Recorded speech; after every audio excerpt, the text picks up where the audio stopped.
Doctor ortho, अब दर्द भी घुटने टेकेगा।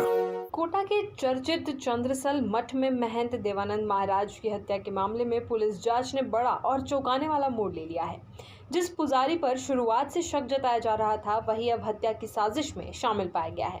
पुलिस ने मठ के पुजारी नंदन वन और गार्ड महावीर पारेता को गिरफ्तार कर लिया है। पूछताछ में सामने आए नए खुलासों ने इस मामले को सिर्फ हत्या नहीं बल्कि एक सुनियोजित अंदरूनी साजिश के रूप में खड़ा कर दिया है। आखिर कैसे मठ के भीतर से ही साजिश की डोर जुड़ती चली गई और जांच किस दिशा में आगे बढ़ रही है। कोटा के चंद्रसल मठ में महंत देवानंद महाराज की हत्या के मामले में जांच जैसे जैसे आगे बढ़ रही है, वैसे वैसे साजिश की नई परतें खुलती जा रही हैं। पुलिस की ताज़ा कार्रवाई ने इस बहुचर्चित हत्याकांड को नया मोड़ दे दिया है। मठ के पुजारी नंदन वन और गार्ड महावीर पारेता की गिरफ्तारी के बाद अब ये मामला केवल हत्या तक सीमित नहीं रह गया है, बल्कि इसके पीछे एक संगठित और पूर्व नियोजित साजिश की आशंका और मजबूत हो गई है। महंत देवानंद महाराज की हत्या के बाद पुलिस ने शुरुआती जांच के दौरान मठ से जुड़े कई लोगों से पूछताछ की थी।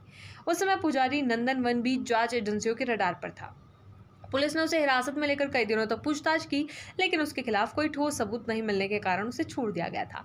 हालांकि जांच एजेंसियों को उसके बयानों और घटनाक्रम को लेकर संदेह बना हुआ था। मामले में नया मोड़ तब आया जब पुलिस ने मुख्य आरोपियों अद्वितीय और अंकित को गिरफ्तार कर उनसे गहन पूछताछ शुरू की। पूछताछ के दौरान आरोपियों ने कई अहम जानकारियां दी, जिन्होंने जांच की दिशा बदल दी। पुलिस के अनुसार आरोपियों ने खुलासा किया कि वारदात से पहले उनकी मुलाकात वकील संतोष राय के मठ के पुजारी नंदन वन से करवाई गई थी। पूछताछ में यह भी सामने आया कि नंदन वन को पहले से इस बात की जानकारी थी कि कुछ लोग मठ में आने वाले हैं।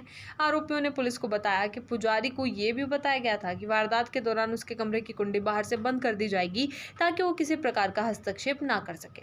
हालांकि आरोपियों का दावा है कि नंदन वन को बताया गया था कि वे केवल महंत को डराने और दबाव बनाने के उद्देश्य से आ रहे हैं, लेकिन बाद में घटनाक्रम हत्या तक पहुंच गया।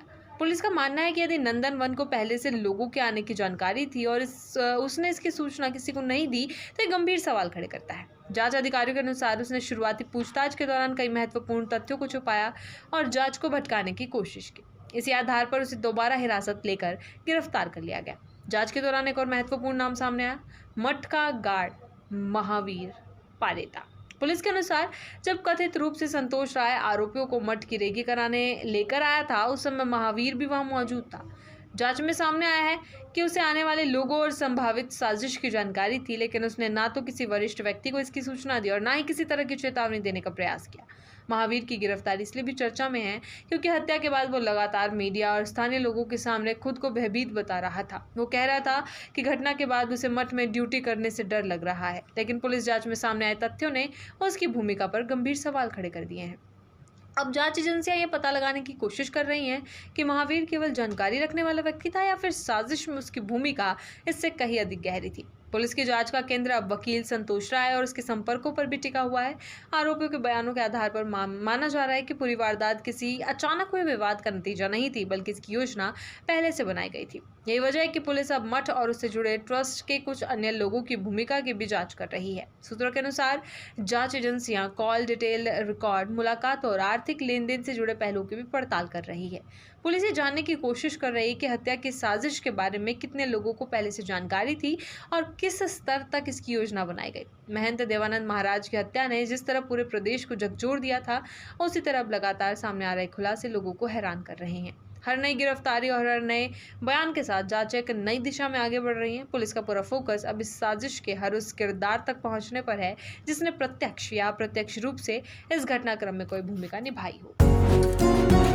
डॉक्टर ऑर्थो, अब दर्द भी घुटने टेकेगा।